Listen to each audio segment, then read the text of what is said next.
Just refile. Come on, you're gonna be busy. Go ahead. Ready? Hey, welcome back. Thanks for putting up with us as we went and helped celebrate Perwin's birthday. It's a good tradition, and we need to keep going forever. First item of business, we're going to ask Commissioner Dale Brinkerhoff to come forward, and let's have the whole commission come down in front. While I'm still here at the mic, we appreciate Commissioner Brinkerhoff and the 8 years of dedicated service that he rendered to this county, and this building right here is kind of a monument to him, and he's so tickled with how it turned out, and that was mostly because of him and his great efforts. So anyway, we'll gather down here.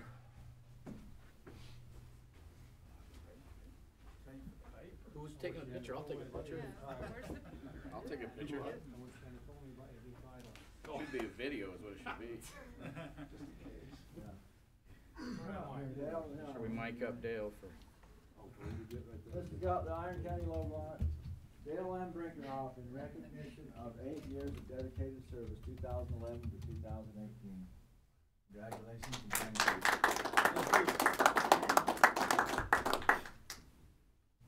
Speech.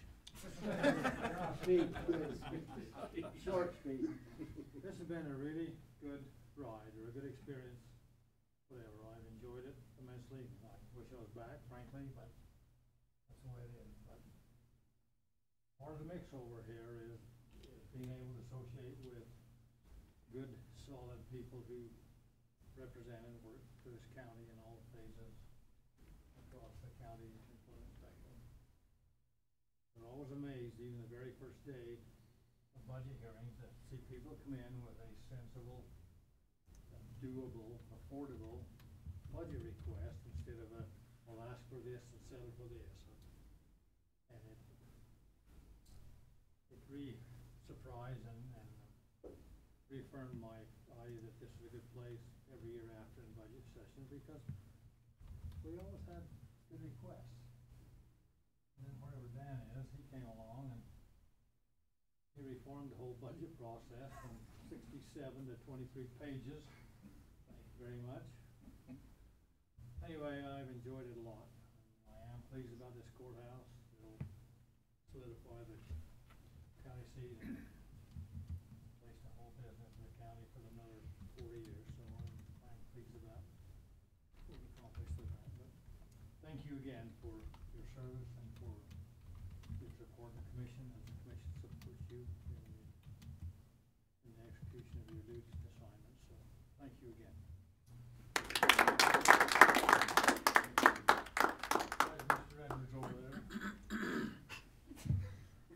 I stay out of the way. What a turkey. We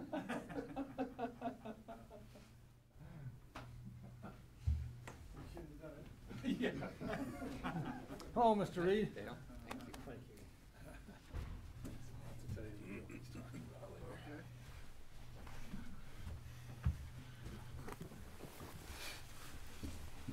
you.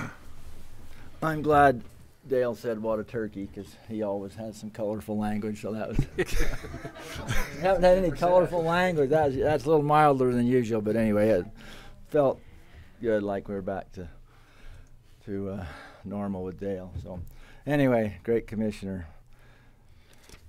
Now if I can get my technology back here, we'll move forward.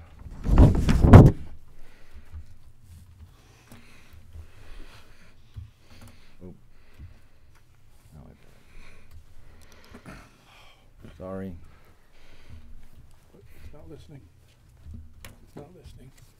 Not listening at all? No, you just got to hit OK. Now it's ready. Okay, sorry. It's okay.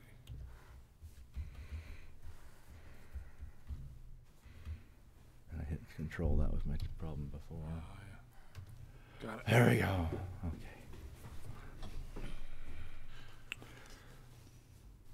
Item number 6, approval of a new contract for a registered nurse at the jail, requested and presented by Joanna Cuthers, our jail commander. How are you? So I'm just here for final approval on the RN contract that Mike Edwards drew up for us. with Michelle Anderson. So, and I believe you have a copy, right, John? We It's do. okay. Yeah, everything looked, let's see, was there something I wrote down? Was it this one? Oh, yeah, on page 2, I think we've got a mistake because we're saying, let me get to it here.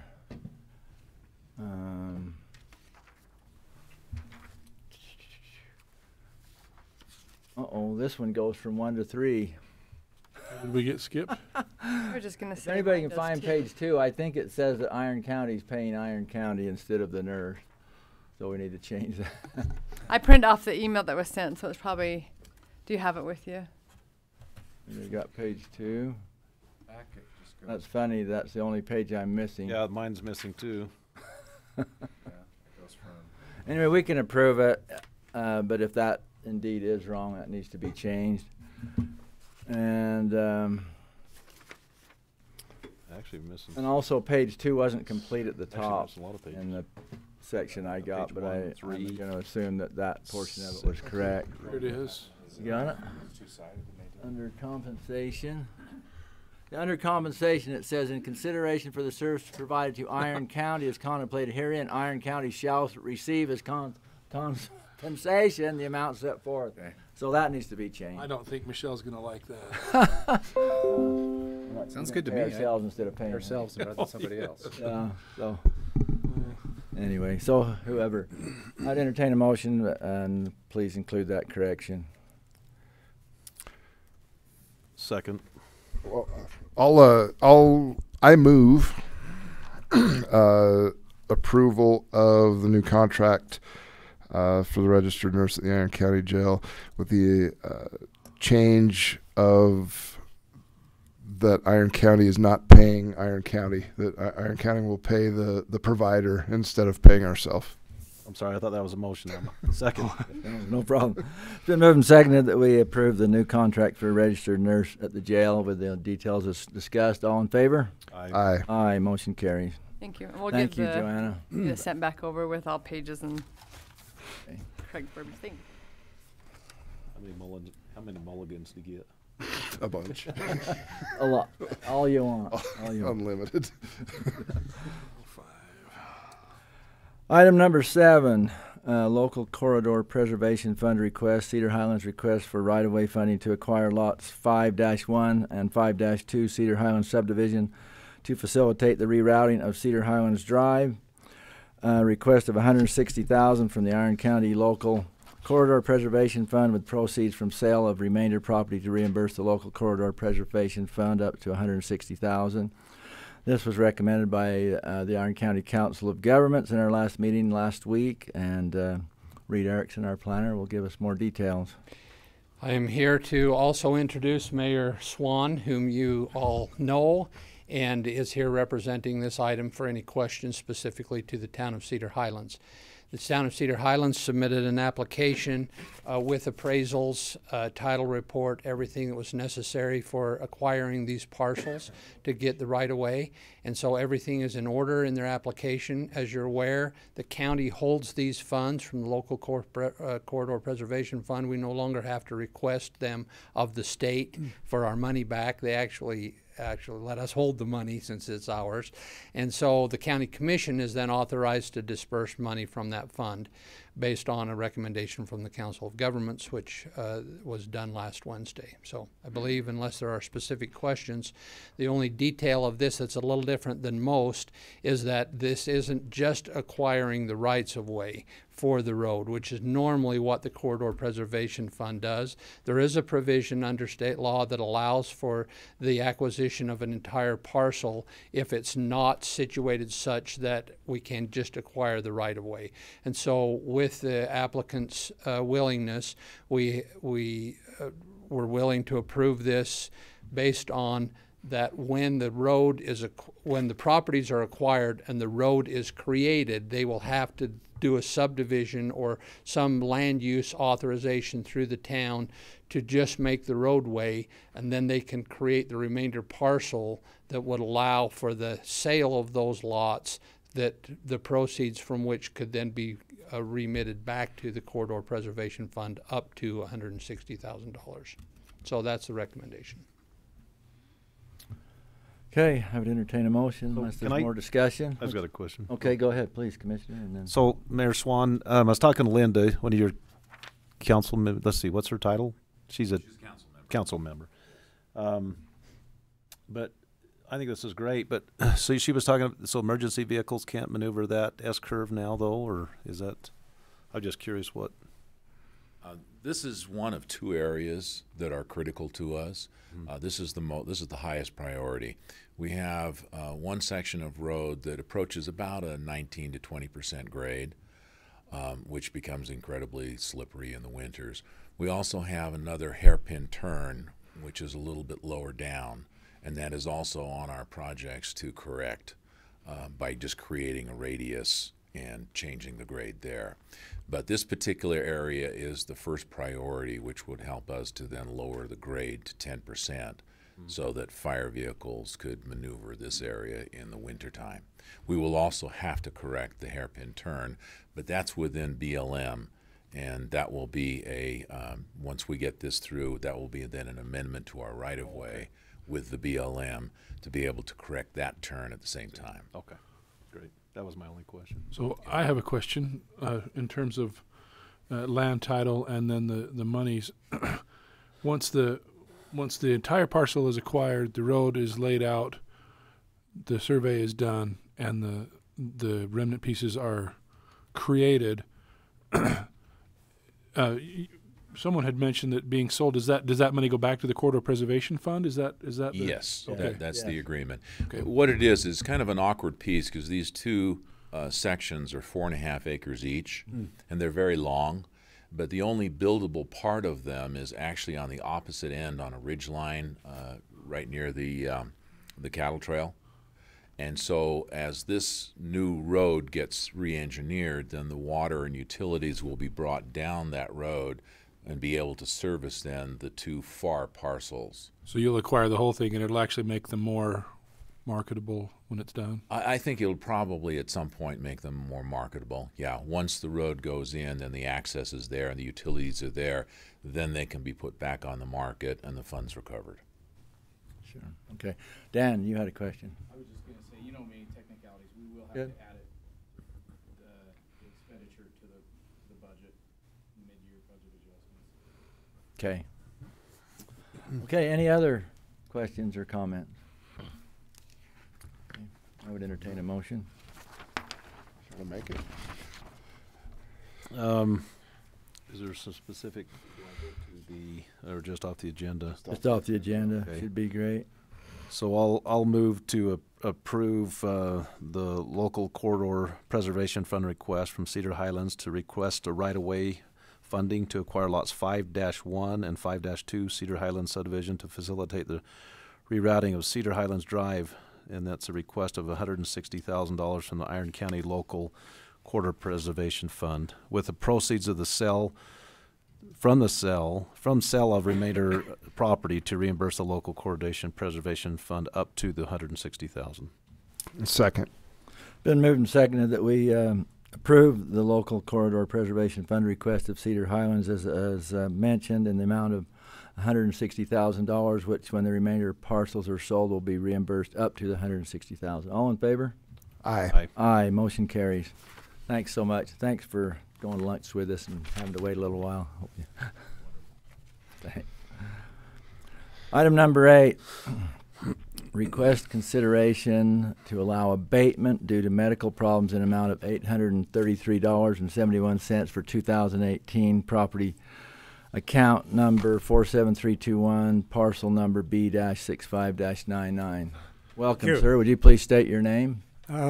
Yes, my name is Clark Leon, and I'm a co-trustee of the Peggy A. Hunt Revocable Living Trust. So I'm here to represent that trust as well as Peggy Hunt. And Miss Hunt was living alone in her home, had a fall in June, was 18 hours on the floor before somebody found her. So when she was found, she was taken to the hospital, was in a coma for a couple of days. She had to have surgery. She had a broken hip. So she was confined to the hospital for a few days, then to a nursing home. then to an assisted care facility where she is now and will remain until she probably passes away. She is not competent to handle her affairs and be alone. And so through all the confusion and everything else, this idea of the abatement was missed by us and the accountant. There were lots of papers piled up in her home, and we've had to go through a lot of stuff to get things squared away. Anyway, what I'd like to say is that Peggy Hunt has had an abatement as long as she has lived in this home, and that goes back even before 2007. And so she's always had an abatement. So what it comes down to is the paperwork just didn't get done for the 2018 abatement. So we're requesting that you consider allowing that abatement retroactively and allow that to go into her needed savings for her care. She has monthly payments for an assisted care facility, as well as payments on her home, maintenance, everything else, until that home can be sold. So we as trustees are working to get that done. There has been maintenance work that's had to be done on the home. That's in process. And then that will probably be sold in about March of this year. Now, some of the papers I put into the packet, which you should have, first of all, my appointment and the appointment of my co-trustee, Carol Byers, you can be found at the very back of the packet. So that's a legal appointment of us to handle her affairs.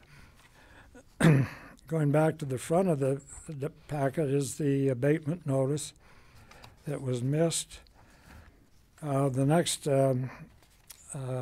paper here is the filing for the low-income abatement. There's the 2017 filing? Yeah, for 2017. And then I have included her income for 2017.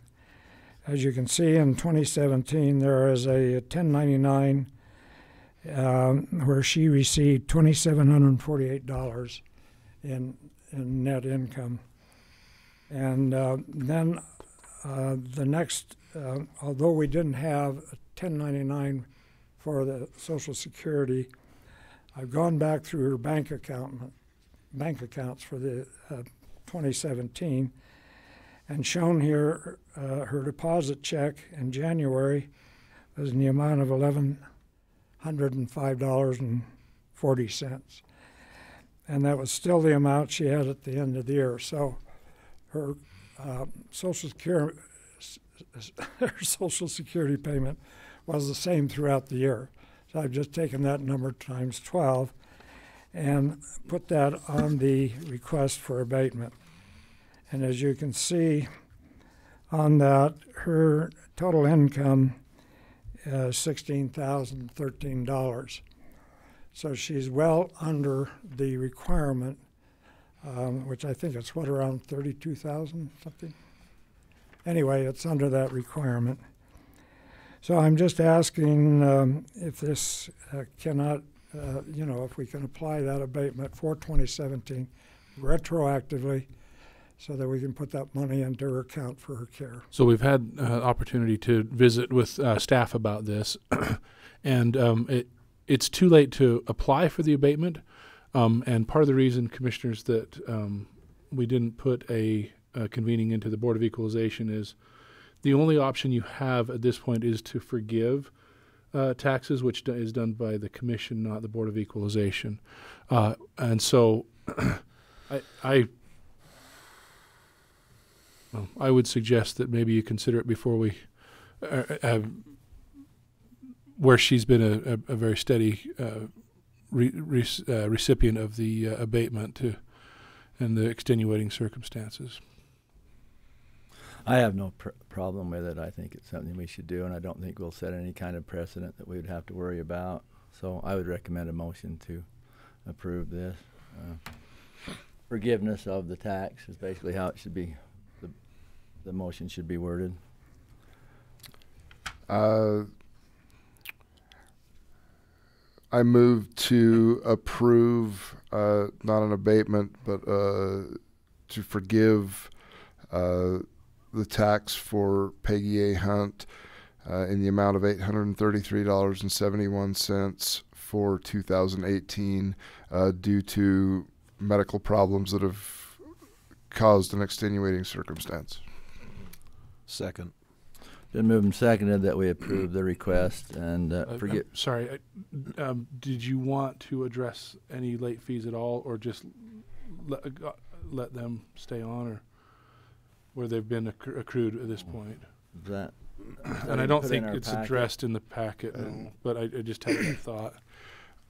I would amend my motion to include any late fees, forgive the entire debt. Second. It's been moved and seconded that we forgive the entire debt of $833.71 incurred by Miss Peggy Hunt because she has in the past always been able to fill this out her form and get it in on time, but because of medical problems wasn't able to do it this year. All in favor? Aye. Aye. Motion carries. Thank you very much. Thank you. You're to be commended for taking such good care of her. And thank you for being patient with us. We've noticed you here most of the morning. No, so sorry about. Oh, that's good. That's good. Thank you. Item number 9: consider adoption of 2019 per diem and mileage reimbursement rates to match Utah State and IRS standard mileage rates, respectively. Presented by Dan Jessen, Iron County Auditor. So this is an exercise we go through annually, and the way our, not our code, but the way things are written is you guys can adjust this however you want. There's been a historical pattern that we have followed. The mileage reimbursement, we have followed what the IRS standard has been. The logic behind that is they have lots of accountants and actuaries that calculate the real cost of mileage, and I have more to say on that before we get to a discussion. Of course, the other thing is the per diem daily rate for the different mills, which we have typically followed Utah State in their per diem for mills, although we don't follow necessarily. They break it clear down to whatever city you're staying in, if they're reimbursing for a hotel and things like that. We typically just look at their mills and follow that. To note, those two have changed year over year. The per diem rate went up to $43.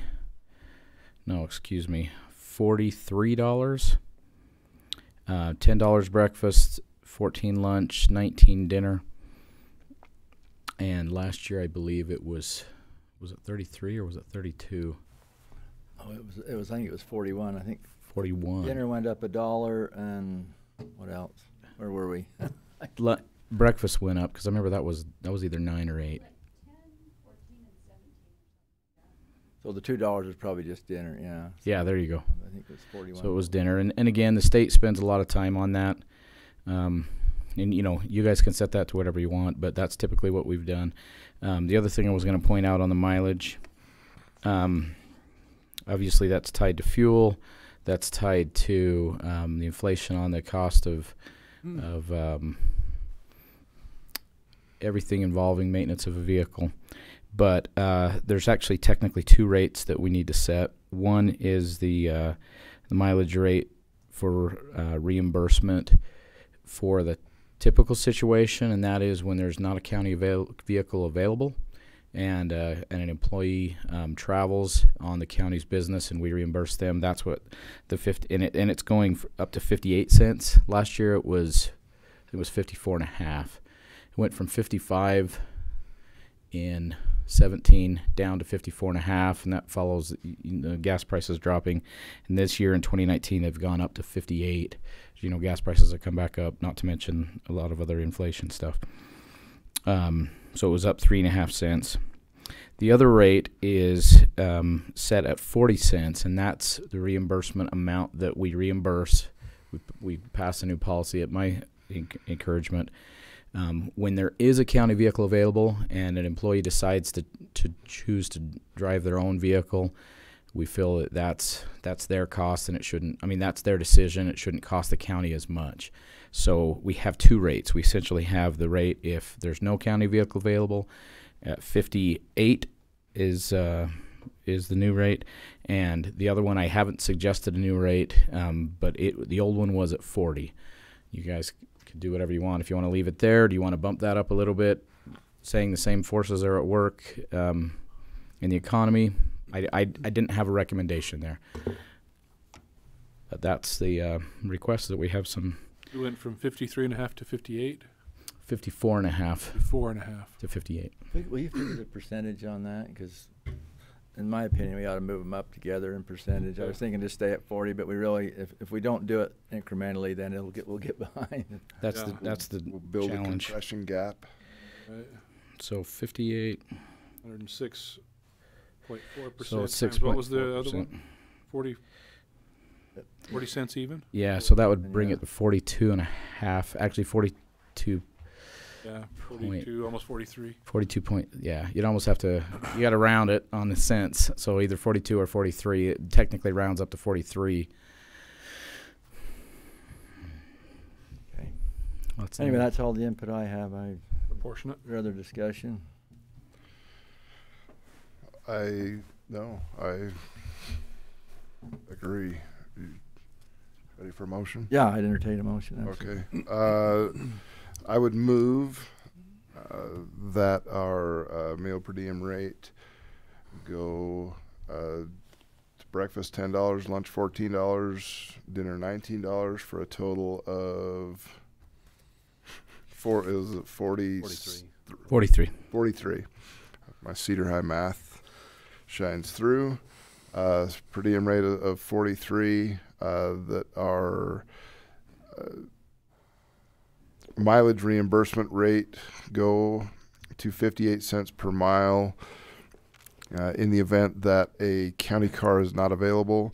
If there is a county car available and we choose to drive a personal car, that mileage reimbursement rate be 43 cents per mile. Second. Been moved and seconded that we adopt the following per diem rates for 2019 mileage: 58 cents if a county vehicle is not available, 43 cents if a county car is available and you use your own, and did I say the per diem? The per diem is stated 10, 14, and 19 for a total of 43. All in favor? Aye. Aye. Motion carries.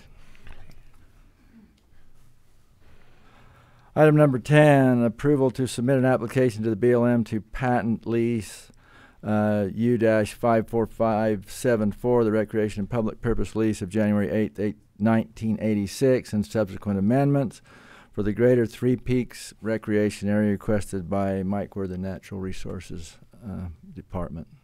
Thanks, Mike. Thank you, Commissioners. This was a kind of a request by the BLM. Because this this recreation and public purpose permit has been in place for over 30 years, and normally over 20 years they request a patent or abandonment of the RMPP. So the Iron County has decided to submit application for that patent on that lease. It's 157 acres. It's been in place since 1986, I believe. And it is now time to submit an application if the commissioners so choose to obtain the patent on that. And Mike, if we obtain that patent, that we own it. We own it. We get own the title property. to it. Excellent. What does it cost? It costs, I think there's a $100 fee to submit the application. Hmm. And I believe well, there was 2 work plans in order to be able to submit an application for patent. Both the work plans had to be completed, which has been done, and we're working on another newer work plan right now that is as of late, but it's mostly completed also. Does the proposed patent include the that trailhead in the RC car area, or is that further east? No, it includes that 157 acres, and I believe, Maria, that's part of the fenced area.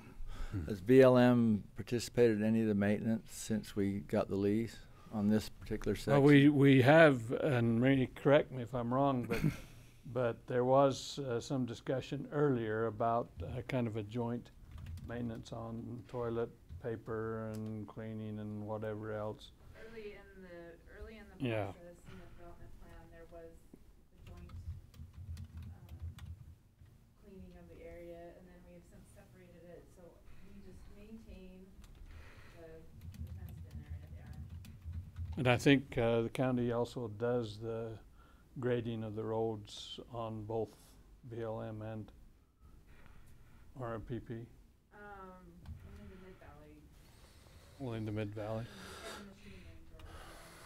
Yeah, and that shooting range road loops from the patented area or the RMPP area clear around to the north over to the shooting range.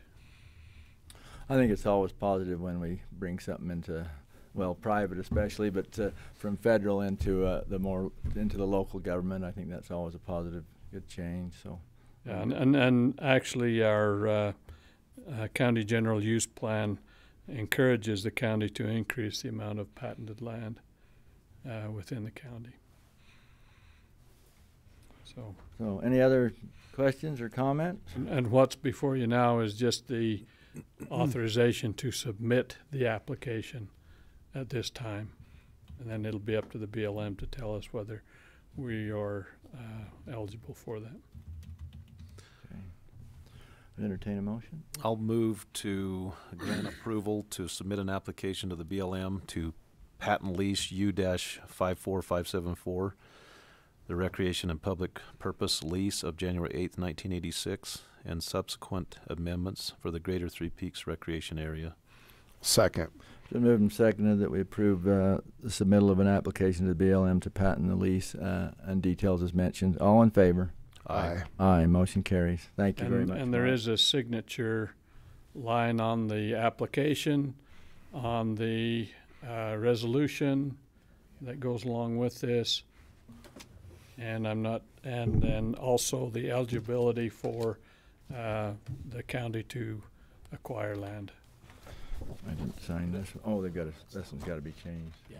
So before I sign that one. That one we didn't take a vote on. I may have, I don't have a number for the resolution, John, but I do have some, one that has Commissioner Adams.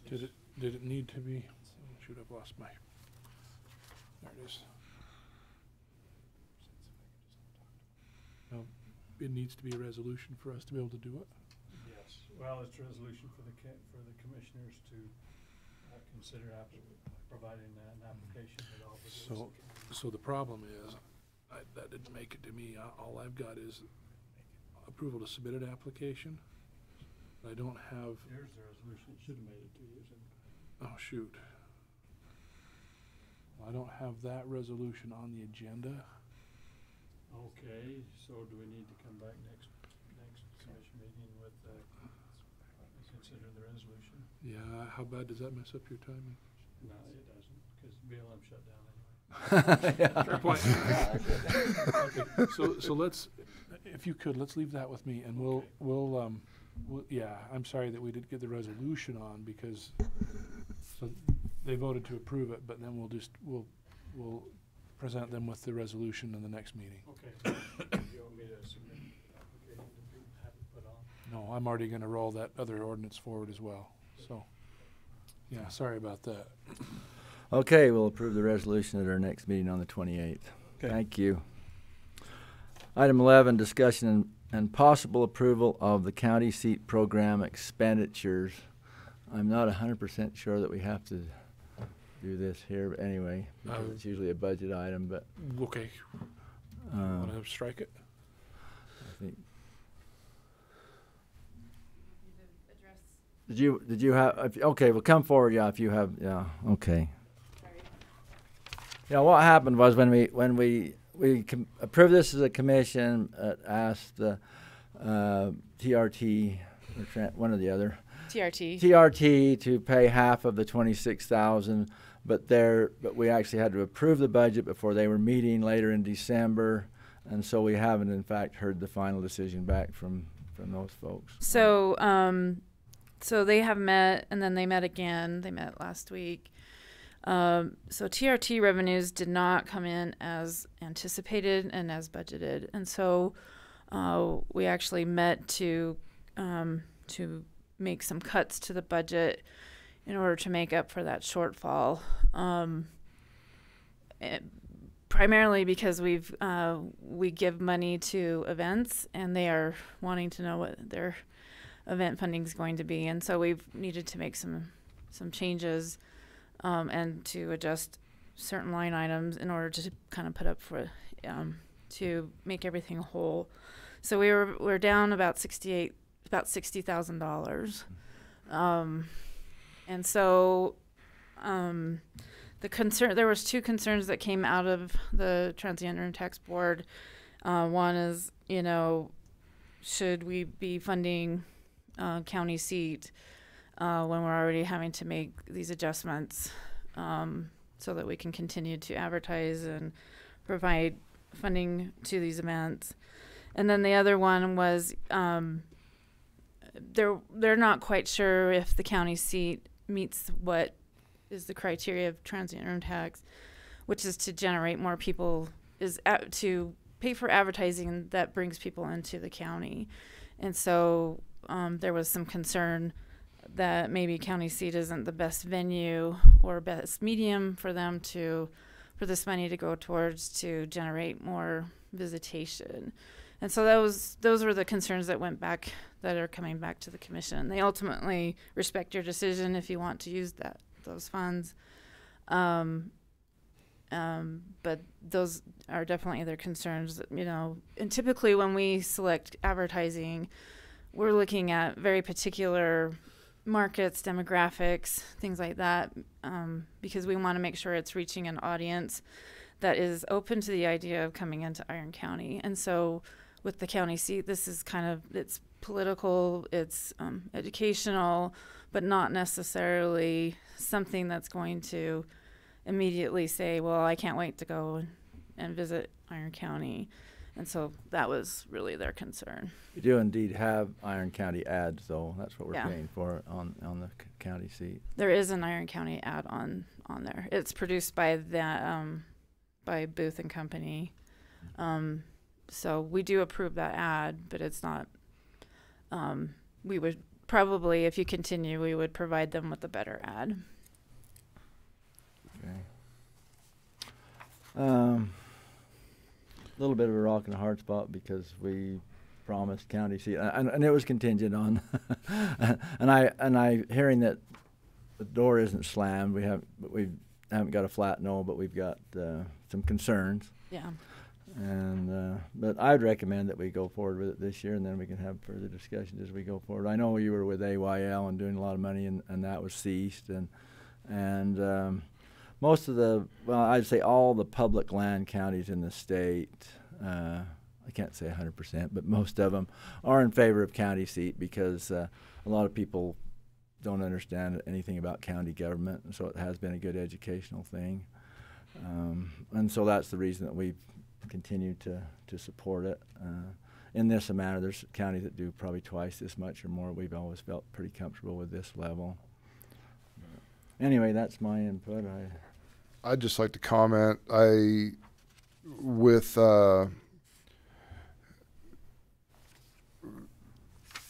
So in our budget hearing process, we cut tourism and advertising budget already. Is that correct? No, so we were. What cuts did we make? So we had an anticipated budget, and then but it's based on actual revenue, and the actual revenue came in, and so it didn't match the anticipated budget. Gotcha. So we basically needed to come up with about $60,000 in cuts in order to make to meet the revenue. So we've let's see here. So the board made the suggested cuts of $20,000 to advertising and promotion, $15,000 to special events, and then $5,000 to tools and furnishing and supplies, $5,000 to contributions, which is also to supports events. It's more for like visitor centers and chambers of commerce and things like that. And then a little cut to the summer games and a little cut to the Shakespeare Festival line item. And then, let's see, there was another one. And then a $3,000 cut to the other current expense. So what amount of money are we talking about to the county seat? 26 total, and the county general fund was going to do 13, and TRT 13 was the 13. request. So we're talking 13,000. Yeah. Dan. Oh yeah, Dan, please. So one of the challenges, and I'm hoping, and it's a little bit of a side issue, but I think this right here, this narrative kind of explains the problem, is the timing of when the budget is set versus when they meet and finalize everything. If I don't know if there's any way to get those a little bit in the other order, because we could save a lot of this. What is right now in the budget, which is legal to expend, is everything that's budgeted for expenses. We know that we're going to come in with shorter revenues, yet we still have the higher revenues budgeted. So the responsible thing, as she's saying, is we need to cut some expenses because we know the revenues aren't going to be there. Mm-hmm. But legally, we can spend everything we want to. It's just that at the end of the year, we're going to draw down the fund balance instead of paying for everything with revenues. So it is responsible to make cuts, but we have everything budgeted to spend it. So you can go ahead and spend it if you still want to. It'll just spend down the fund balance. If we could somehow mix or switch these two, meet a little bit earlier in the year, then we could react and actually get the budget more in line with what's going on in Maria's world and with her board. I don't know if that's even possible. Move things up a month or something, I don't know. We have to address the whole application process with everybody that applies for. Yeah, because typically, even in the past, we've had people apply for funds generally in the October-November timeframe. We actually sent everyone a letter this year saying, we don't know where funds are going to be, so it's going to be held off until the first of the year. You know, in our last meeting, we're basically going to be putting out a notice saying, you may or may not be receiving funds this year. We have, we've had some expenditures that were, that were a little higher than we anticipated. We didn't have the revenue, and so we're having to send that notice that you may not get what you've had in the past, which is, maybe can be a good thing, because it shouldn't be expected. That money should not be, a line item in their budget either, because it is contingent upon funding. Did we tell the same thing to the county seat? Did we tell them that their funding's contingent, or did we agree to pay it? That I don't know. We signed a contract, haven't we? I think we have, yeah. So I think we're but I did tell them that, we pay it in, I think, 3 or 4 payments, and the first payment was supposed to be the 7th of January, and I said, well, we're not going to meet the first time till the 14th. So I made a mistake when I said this shouldn't have been on to clear things up. Anyway, and so they said that was fine, but I said we had to wait then, so we knew for sure what the restaurant tax. Dan is too nice to say this, but I'm not. We probably shouldn't be making that in 4 payments. That quadruples Dan's workload on that. That's neither here nor there, but whatever you decide, I would recommend that you do it in 1 payment. Yeah, I mean, they're doing that to make it easier on us, but it's not like we're on our last dime. That was actually Commissioner Brinkerhoff that pushed that. Okay. Anyway, but that's neither here. It seems like if we sign a contract, we probably ought to obligate it or honor it. But I'm with Dan. It seems like we ought to maybe work things out so we don't have to face this again, right? It would be nice. I'm sure it's awkward for everybody, right? Yeah. So, and that's, yeah, that's really put us in a funny position to sign that, but then have to wait. So I apologize for. Well, I mean, we were on track until that last month. Yeah. And yeah. I wondered if it was, you know, it's just one of those things. It happens. Though. Take a portion of it out of a different budget and all TFT. They do some tourism stuff, but they also talk about public lands issues. Is there another revenue source or another expense account? You could take part of that out so it doesn't always leave Maria and her board. Picking up the tab. Well, that seemed, we'll have to think about that. I mean, it seemed, because we do ads on there, you know, for recreation. I mean, I think every ad on county seat from every different county, it talks about their recreation that's available in their county pretty much. And so so it fit the criteria of that. And so that's where we've always gone. But we agreed several years ago that the county general fund would do half and they would do half. So we are already splitting it down, but. Are the ads separate money? No. Or is that part of the? It's part of the package. Part of the package, $26,000 package, yeah. So. It's out of assessment and claim. No, oh man! Whoa! I hope you get.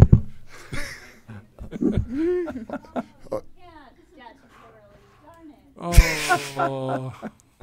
And I'm in agreement. I mean, we've made the agreement. I think we need to honor the agreement, but I think we need to be cognizant of tourism's needs as the year progresses. And, you know, if there are needs that arise, I would hope that we would look at those and try and make up any of those financial shortfalls as we go along. Because I think, I mean, tourism's extremely important. Absolutely. Absolutely.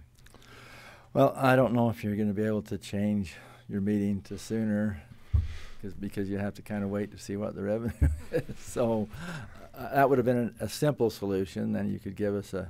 Well, I mean, if this is the year, I mean, if that's what we need to do, if Dan's saying we should not make a decision off revenue we don't have until we know what we have, then this is the year that we can make that change in the process so that they understand that it'll be coming, you know, the process will start in January, not in October or November.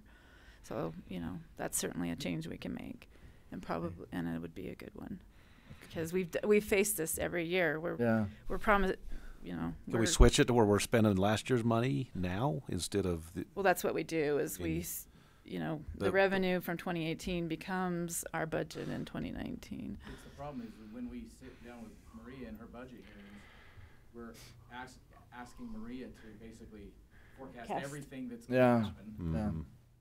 Yeah. I see. She does a pretty good job of doing that. Mm-hmm. Okay, so if you do it the next round in January of 20, that doesn't solve next year's budget, but it fixes it from there forward. Is that correct? If you start a meeting rather than October, like in September, so by the time you come to your budget hearing, or even by the time we are doing our tentative budget, we have a good idea of where the board feels, think projects they want to do. I mean, we're still not going to be able to. Revenues are still going to come in for that fourth quarter that we don't know, but at least we'd have a better idea where we can kind of more hash out if there's a disagreement, something like this, before it gets officially put in next year's budget. I think that'd go a long way. Okay. You come to the budget hearing saying, this is what my board recommends. Okay. Is that doable, or? Yeah, I think so. But again, we're still stuck with how are we gonna, you know, do we want the events to come at that time or do we want them to come later? I would almost say we set a budget in September in which we say this is what's going to events and contributions. This is all the money that we're going to give. Make your commitments in January, maybe. And then we commit that money in January, go through and have that process. So that'd get you out of the catch-22. Yeah. So would you have a clause that said that if it was a shortfall, that everybody would be cut a percentage, or would you not want to lock into that and have it be your decision as to how it was cut, or, I mean, the board's decision, or? I don't want to lock us into that. I would just say every year there is a pot of money, that there is a set of money that has been set aside specifically for event, to help events, and we divvy that exact amount out, you know, in January, but we set aside the money in September, and if it change, you know, if we need to make some adjustment, we can. But my concern is that we've always sent out this letter, you know, at budget time that just says, yeah, you were approved for this amount of money, only based on the fact that we've approved a budget, but the revenue still hasn't come in, and that always has just made me very uncomfortable. And this is the one year that it proved to be true. We've always just been going up and up. The problem with that is somebody comes up and says, hey, how much is it going to cost? I won't hold you to it.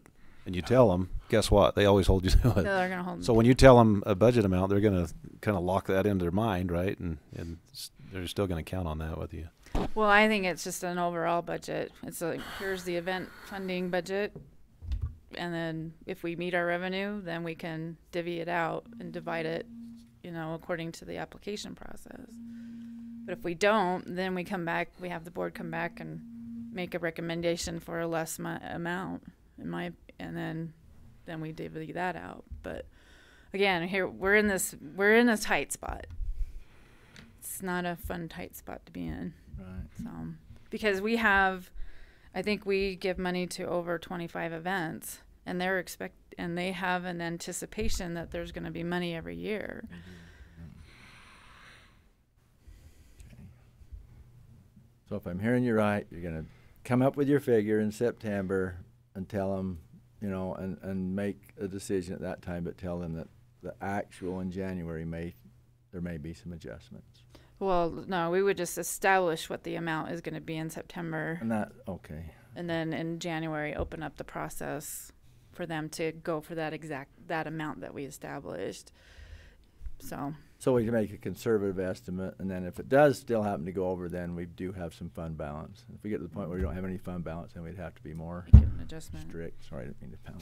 And so maybe one thing that would help me in terms of the budgeting process and the line items, so we have events and PR in one lump sum, and so I'm wondering if it would be better if we could separate that out into a line item. So here's event funding, and it's its own line item, whereas PR is its own, because that's where it's getting really crunchy, because PR we can't anticipate. That's our hosting journalists, and we know that we'll have them, but we don't know how many. And so it'd be very nice to have that fund completely separated from special events. They're both I agree. Line items. I don't have any problem splitting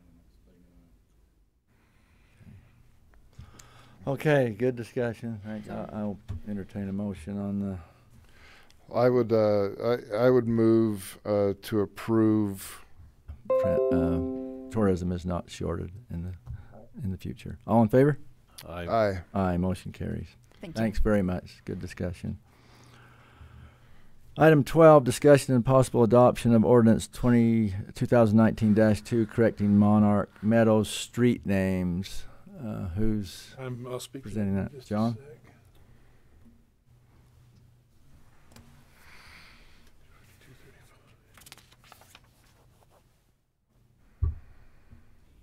Okay. So, Carrie may need to speak to this a little bit, but basically there's been a long and sad history with one little mistake that got carried over hundreds of times. The addresses were all off about 400 or so on the north and south in Monarch Meadows, which is a subdivision right off Airport Road, off 2300. And in phase one, the lots were corrected. Let's see, help me get it right. They did a corrective plat. No, they did an ordinance. The county did an ordinance in 2007. Yeah.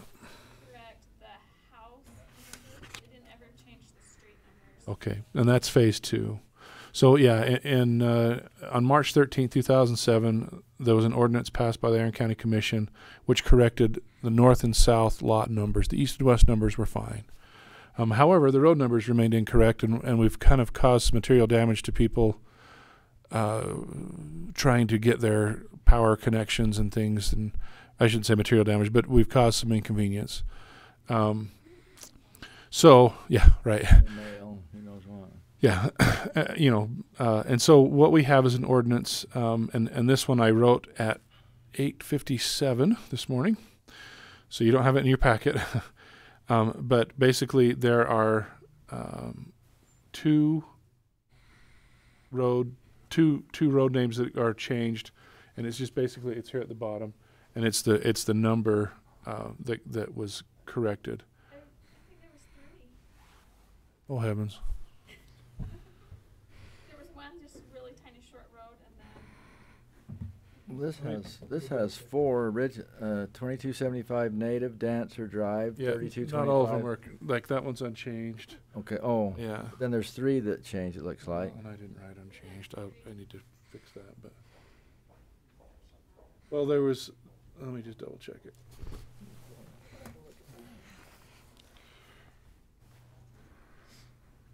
This is why you try not to do things last minute. But there was some urgency just to try and prevent any more trouble for the public.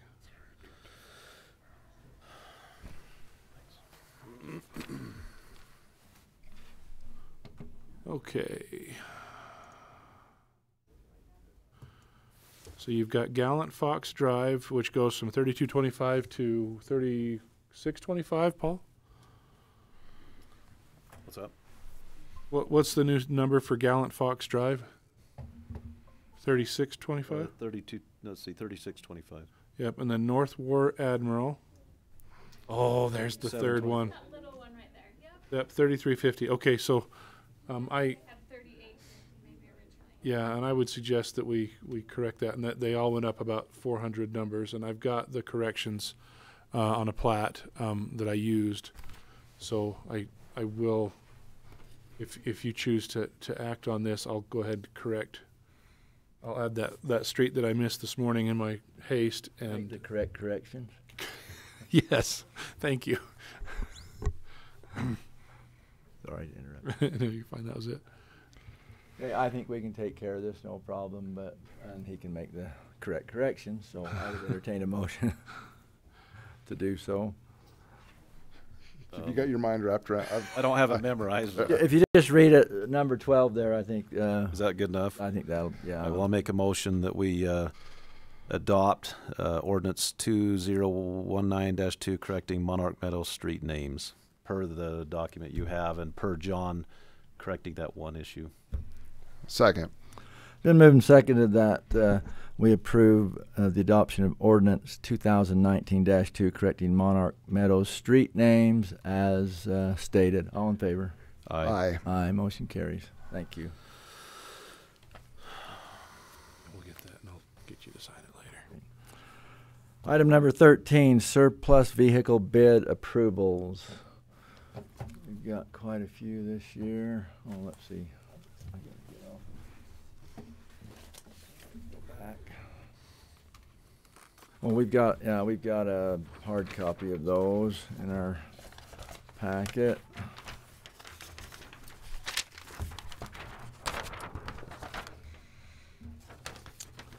So, is somebody speaking to this, John? I can. Okay. Sorry, let me just get this written down here. Okay. Yeah, if I'm in a hurry, we can. No, you're just. When you're ready, we'll move forward. Okay. So we don't have the names on here, do we? All right. So for the 2006 Durango, we didn't put a minimum bid. It has a blown motor, so bidder number 9 won at $150. On the 96 Lumina, which I believe had some issues, the winning bid was. Is that on a different line? Oh yeah, that line. No, those are on the same line. $367 for bidder number 15. On the 1992 van, bidder number 12 won at $1,201. There was no bid on the 97 bus or the 2003 bus. The 2000 Cherokee, the winning bid was $3,500. And on the 2003 Neon, the winning bid with a wide range was $1,259. Also, there were 20-foot pieces of plastic and pipe and 40 feet of steel pipe, and a bid was placed for $20. However, the minimum there was $100, so you can choose whether or not to accept that. And you should have that in front of you.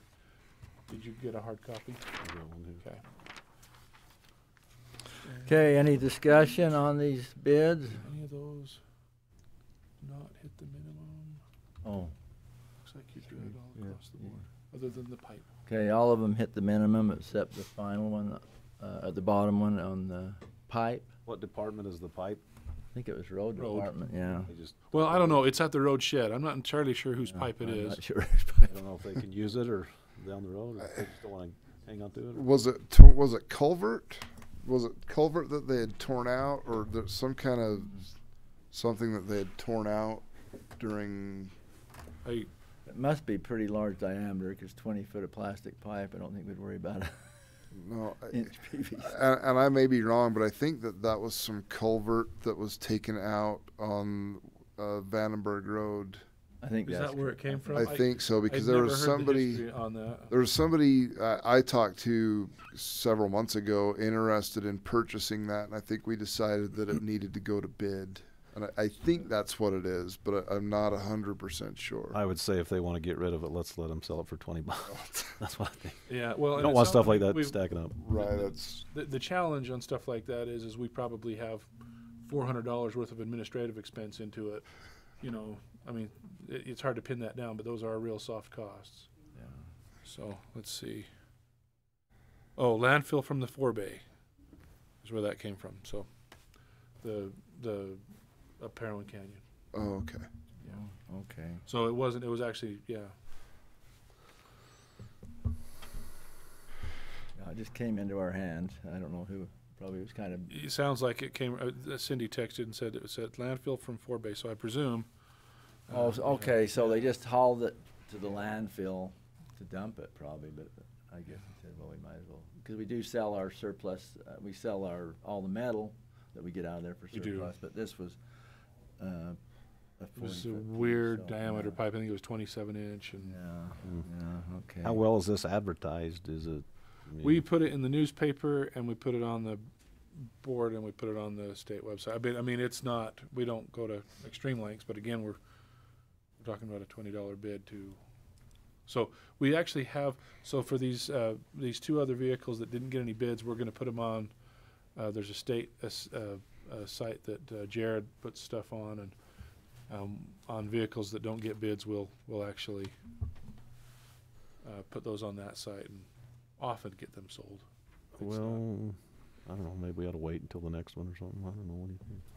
On the pipe? Yeah, maybe put it up again, or can I don't know if it's appropriate to bring it, but it's not on the agenda. But one thing we found in the city was, it seems like a lot of people don't read the newspaper anymore, and Adam Hahn came in and said, hey, why don't you guys, more people look at social media anymore than they do the newspaper. And I don't know if we have a social media account in Iron County, but I know that if we use some of those other mediums for advertising these kind of things, I think we might get better results in the future. And maybe that's something we can bring up and discuss. It's not a bad point, and it is a thought that we've had. There is a challenge in that, for example, this meeting is being streamed, but that's not required by law. What's required by law is that we make a recording. Right.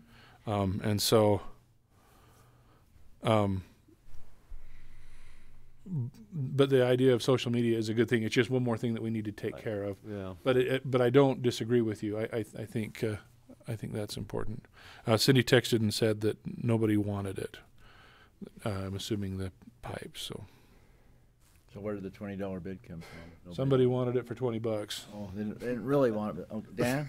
I was going to say that there is it would require some retraining, some retooling, and a little bit of effort, but there is a great market for this, and it's publicsurplus.com, which most municipalities and entities get rid of their surplus. The advantage there is you have access to a large national market to find the true value, and sometimes there is no bids on that also. And at that point, by definition, it's salvage, but you tap into a lot larger market that way.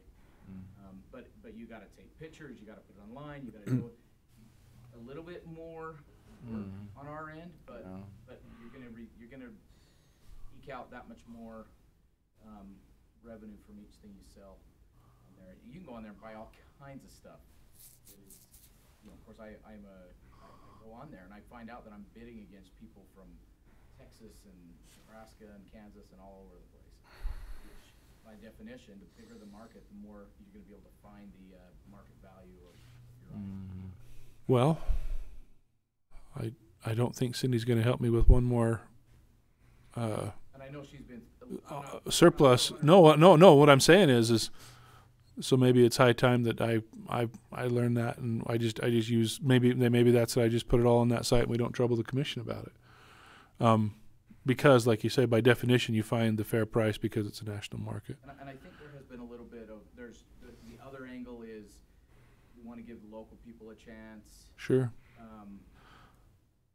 Maybe even a little bit of priority, but there's times when we sell something, there's intrinsic value there that we're just not capturing because we just didn't get enough of the Yeah. Exactly. Yeah. And are we trying to? And the question is, are we trying to give away the store? Are we trying to, And you've got a good point because you want to give. If we're working with another agency. Right. Okay, if we put it on publicsurplus.com, then the approval is when we put it on, right? Yeah. I mean, unless it's not bid on, You we can put a minimum, I guess. You can set a reserve. Let me just tell you real quick, and I don't want to hijack the meeting, but Come up to the mic, would you? So, Tell us your name. My name is Dan Jessen, High County Auditor. There's a couple advantages to public surplus. A, it's got a very large market. B, it's a typical bid situation where you have to bid higher than the last person. It's not sealed bid or something. Sealed bid has its advantages also, but the advantage of this is it is being broadcast. We do have to pay a fee to use it, and it's based on the actual sales. I think there's some setup cost and things like that, but there's a reason why most agencies use it. One of the biggest advantages is there's no such thing as the buyers using strategic bidding to get it underneath the market price. For example, on eBay, if you're looking at a bid, you can wait till the very last second and put in a bid, and maybe somebody else wanted it more, but they didn't have the time to bid it up. And if those two bidders were competing, it would move that price up higher to the true market rate. In this case, if a bid comes in within the last 10 minutes of the auction, it extends the time of the auction. And if another bid comes in, it extends the time as well. So it does have an ending time subject to extensions. So you're not going to have anybody strategically holding the market price down. It's fairly easy to set up. They deal with entities like ours. That's really the customer of the website. It's not a governmental website. It's a for-profit business, and they make their money on the margins of each So let's talk about process then. Is this something that I would need to, every time a vehicle came up, would I need to bring it before the commission, or do we still want to do a batch of vehicles at a time? So there's different ways you could do it. Bring it to the commission, say these are the things that we're going to prove. I still think you want to give the other departments a chance to claim stuff. Obviously, we want to be able to keep it in county if there's use for it. Bring it and say these are the things which we want to sell. Can we have the permission to sell them? At that point, present any minimum or reserve numbers that you have. Again, if you get to a big enough market, a reserve is actually it rarely ever even applies. And basically you'd want to say what's our cost to salvage it, and that really should be your reserve. So, and it's not nothing. So if we're using that site and say we've got this Durango with a blown engine, mm-hmm.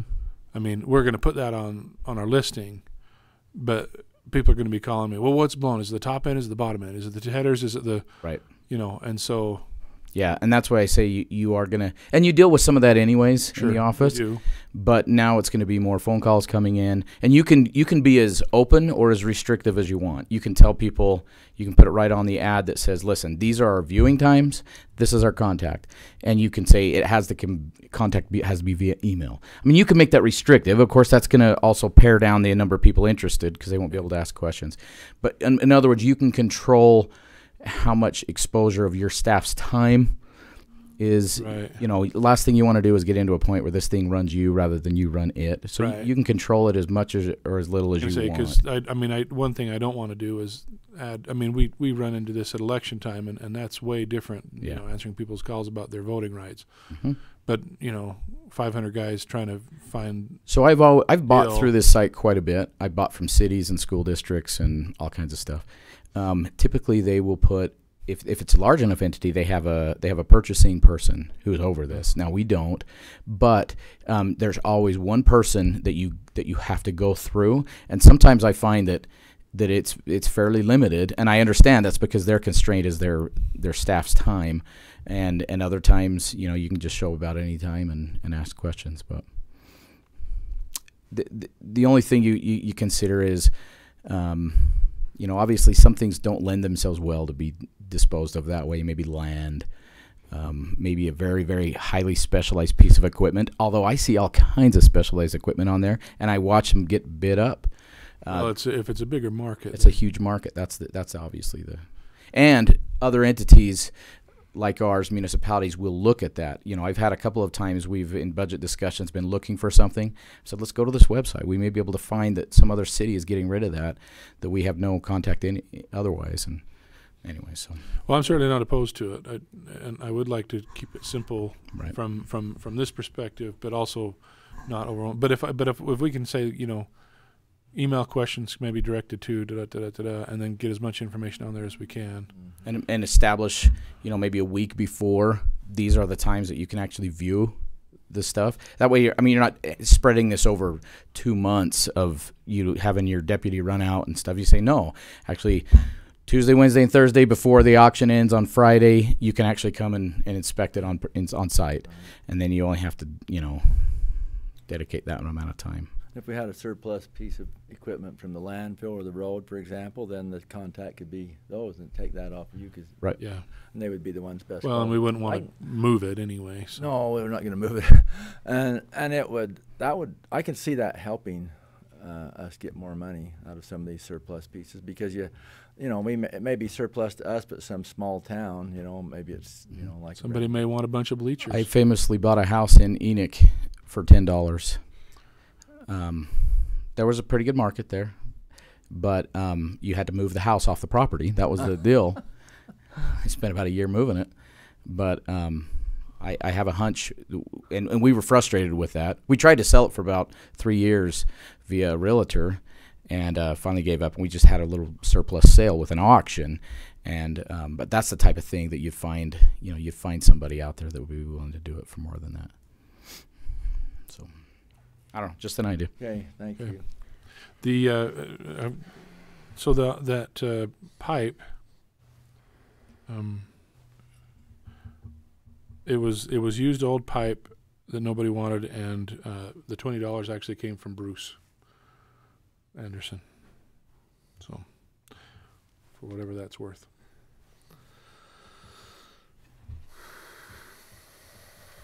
Well, on this auction, we had over 100 phone calls.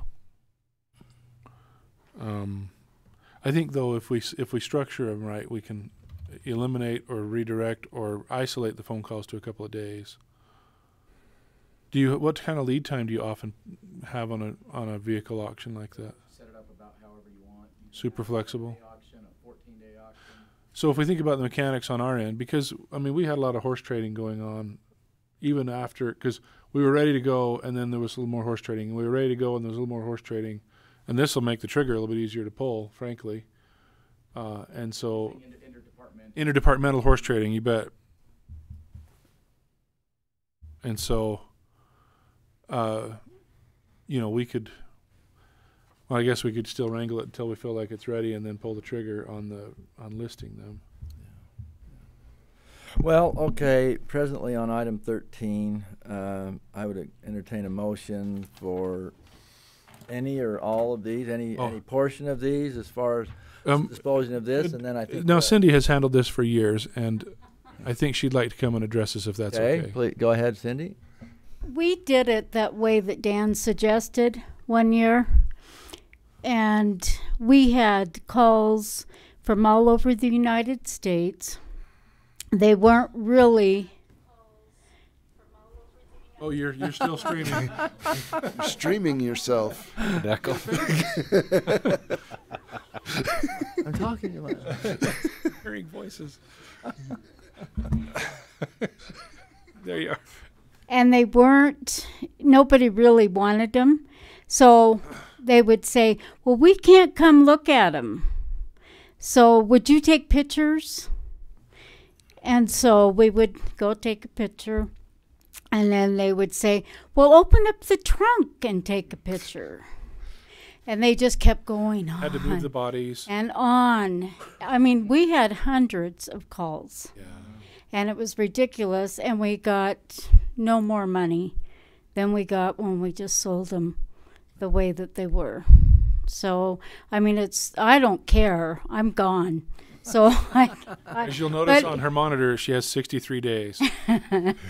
But Chanel was here then, and it was a pain for her. I mean, it was a lot of calls, daily, constantly, And so we just told Jared, from now on we'll try to sell them. And then if we can't sell them for a price that's kind of reasonable, then we're going to put them on there, like those buses. Mm-hmm. Somebody might want those buses from another city or something, But so that's instead of texting John. Oh, that's okay. Thank you. Dan, while you're here, though, Cindy, Thanks, Cindy. Would your experience with that public surplus be able to mitigate some of those concerns, or is that... So and I have a little bit of experience. I sell a lot of stuff on the internet. I buy a lot of stuff. The more information you put on there is going to cut down your calls. If you put 30 pictures on versus 5, you're gonna answer a lot of those questions ahead of time. If you do a really good description, you're gonna answer a lot of those questions. Mm. But there's no doubt you're gonna get a little bit of extra headache with opening it up to more of a market. Yeah. But if you kind of pare things down and you say these are our rules, questions via email or whatever the case may be. I've dealt with some pretty salty people that have been tasked with the assignment of selling this stuff because they have to deal with all the headache all the time. So you say no. And we put restrictions on it, and we still got phone calls. Yeah. We took pictures, and they still wanted more pictures. I mean, they want pictures of the tires and how much tread was on the tire. I can't see it in that picture, and I mean, it just went and went to where it was like ridiculous. Huge hassle. Where that's all we were doing. Yeah. And we had a time frame on it. Okay. So I didn't like it, but I mean, and I'm sure your office staff in the future wouldn't like to do it that way. Have to deal with that hassle. But, you guys do whatever you want. But well, maybe what we should do, let's just have the commissioners take care of it. Yeah, very good. Park in front of their house. And then the people that did buy it didn't come pick it up for like 6 months. Whoa. So it was in our parking lot. Forever. Well, we're not going to make a round to come get it, Yeah. In terms of conditions, so, it says if you don't remove it within 14 days, it's going to be who's going to enforce it? Okay, thank you. Thank you. Hire you to come back. Yeah. I don't think we can afford her. Okay. I would entertain a motion on item 13, and we'll have to have further discussions about how we're going to do our surplus going forward. Well, I'd move that we go ahead and accept all of the items, including the pipe, to the highest bidders. Of course, there's 2 there that haven't gotten bids on, right? But correct. Right. just to be done with it this time, but explore some other options to make this process better and easier to get the word out and be more transparent. Second. Then moved and seconded that we approve all of the bids as received, noting that there's 2 that we received no bid on. All in favor? Aye. Aye. Aye. Motion carries. Okay. 14, personnel. How are you today, Adrian? Welcome. Hello, Commissioners. A few personnel-related agenda items. Might be easiest, leave it up to you, but there's 3 new hires and 3 that are promotion-related. Do you want me to group them together that way, or do you want to go one by one?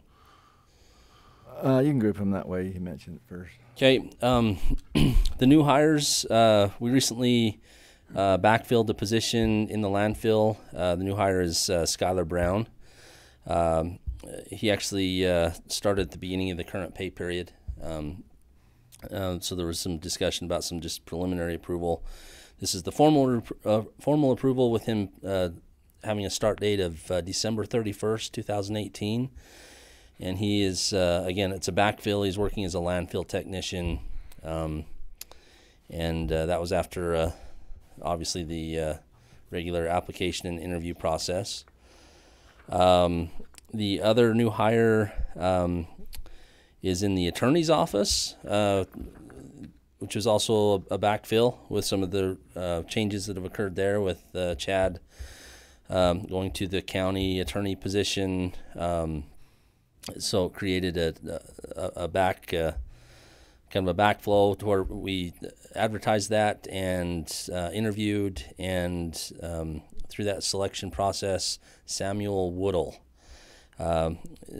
asking for approval to hire him as Deputy Attorney 1 with the applicable starting annual salary. And today is actually looking to be his first day on the job, January 14th, 2019.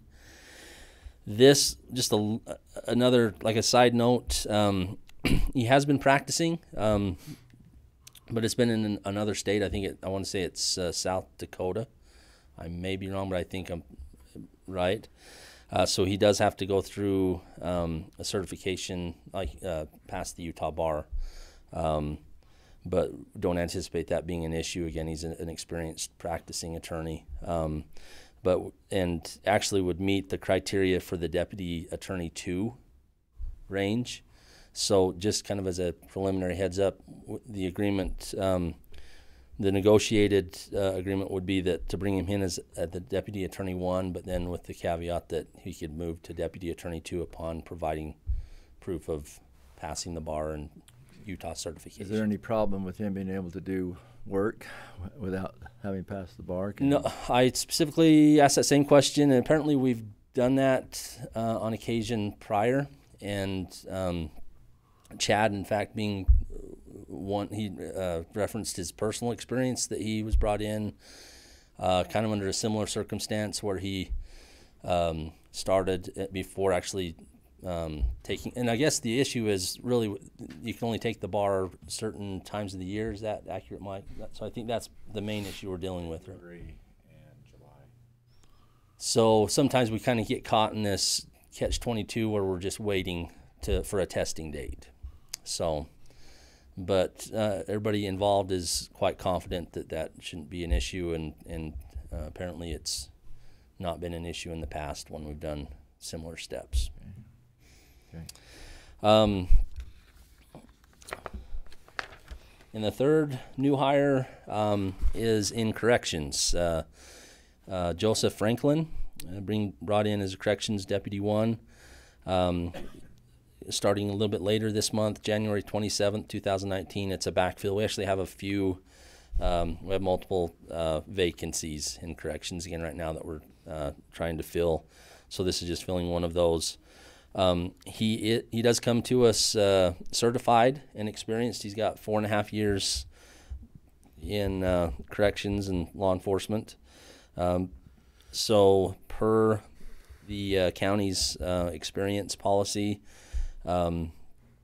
qualifies him for 9% into the pay range, which would start him at $19.19 per hour. Again, with the start date of January 27, 2019. Okay, I'd entertain a motion on A, B, and C, number 1, all the 3 approvals. I would move. Hires, sorry. I will move approval of new hire Skylar Brown as landfill technician effective 12/31/2018, and note that that's a backfill position. Also, approval of new hire Samuel Woodall as Deputy Attorney 1 effective today, January 14th, 2019. Also note that is a backfill position, and mention that he'll come in as a Deputy Attorney 1, but upon passing of the Utah Bar, will be moved to Attorney 2. And then in the Corrections Department, approval of new hire Joseph Franklin as a Corrections Deputy effective January 27th, and also note that that's a backfill position. And I'll second that, but we need to correct the date on that one, right? To 2019. This is 18. Oh, yeah, on the corrections one. Oh, shoot. Yeah. Thank you. Did I? Is that And on the landfill. Oh no, that's the last day of last. Oh no, that's year. you're right. Okay. I think it's just that one. Just the one. C1 needs to be corrected. Well, Here, yeah, right? A1 too. Is it? Oh no, you're right, Jeff. No, C1. Just C1. Yeah. C1. Okay, I thank should you. put my glasses on instead of trying to decipher it from afar. Sorry. Thank you. New Thank year, you. we do that for about 3 months, right? Yeah, yeah. Fight for sure. 2019. Yeah.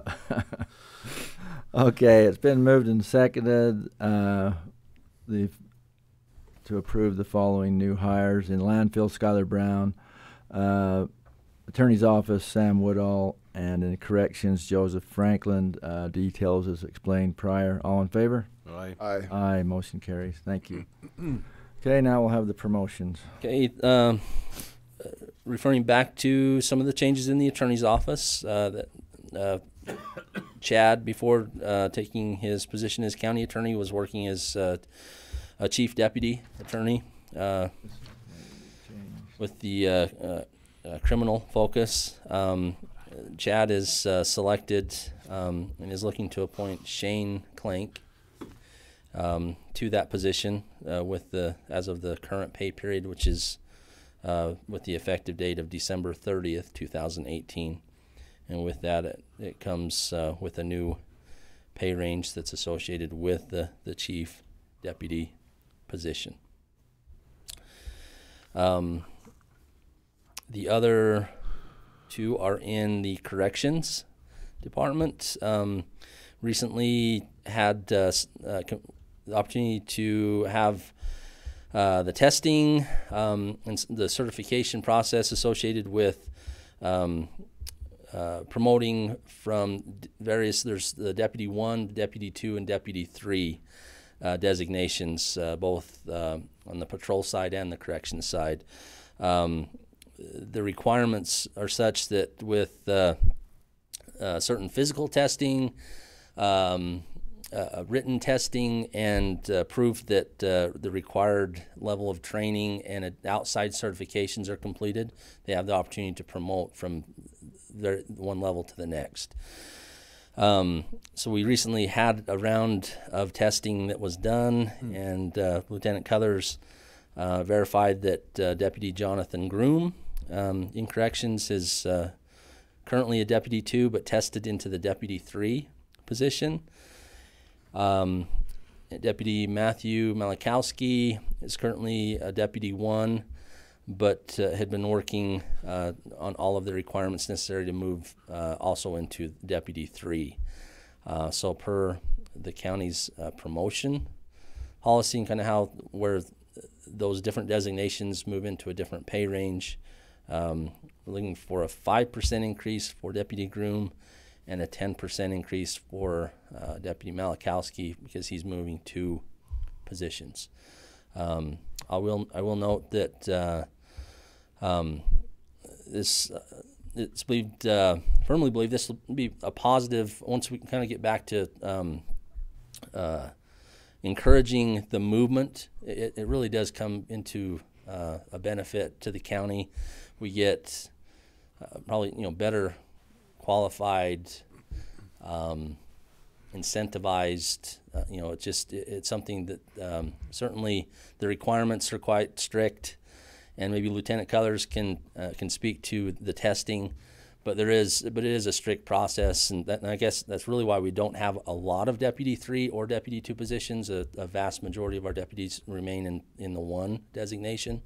But it really is a good thing for them to promote and to really just try to, not only for career advancement, but also for the potential to at some point test into and apply for, corporal, sergeant, and above positions. This is kind of a process that we're looking to encourage and advertise. So definitely helps with retention also. If they Yeah, can do that promotion. very much. And just real quick, again, so in corrections, we only add, I think it was 1 Deputy 3, so now it'll make 3 Deputy 3s. That's why it's just not a very common occurrence. It is quite difficult. It's a challenge, and really, the pay increase is just associated with the accomplishment of meeting those requirements. So. Okay, any discussion further? I'd entertain a motion. I'll make a motion to approve the promotion from Correction Deputy 2 to Corrections Deputy 3 with the associated pay increase of 5% for Jonathan Groom, effective December 30th, 2018. Which is the beginning of the current pay period, and then also the approval of the promotion of Corrections Deputy 1 to Corrections Deputy 3 with the associated pay increase of 10% for Deputy Matthew Malakowski, effective December 30th, 2018, which is the beginning of the current pay period. Okay, and then B2 also needs to be acted on. Then the B2, right? Then the approval of promotion of Shane Clank from Deputy Attorney 2 to Chief Deputy Attorney Criminal, effective 12/38/2018, with the backfill of vacant positions. I'll second. Been moved and seconded that we approve the promotions of Shane Clank in the Attorney Department, Jonathan Groom, and Matthew Malakowski in Corrections. Details already explained. All in favor? Aye. Aye. Motion carries. Thank you. Thank you. Thanks a lot.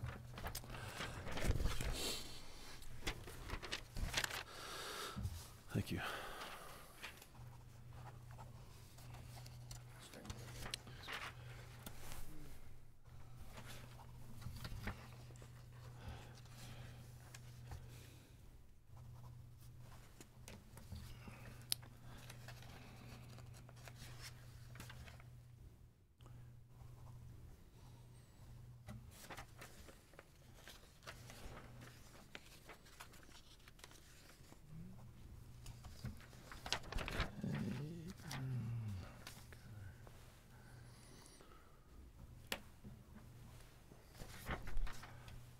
Okay.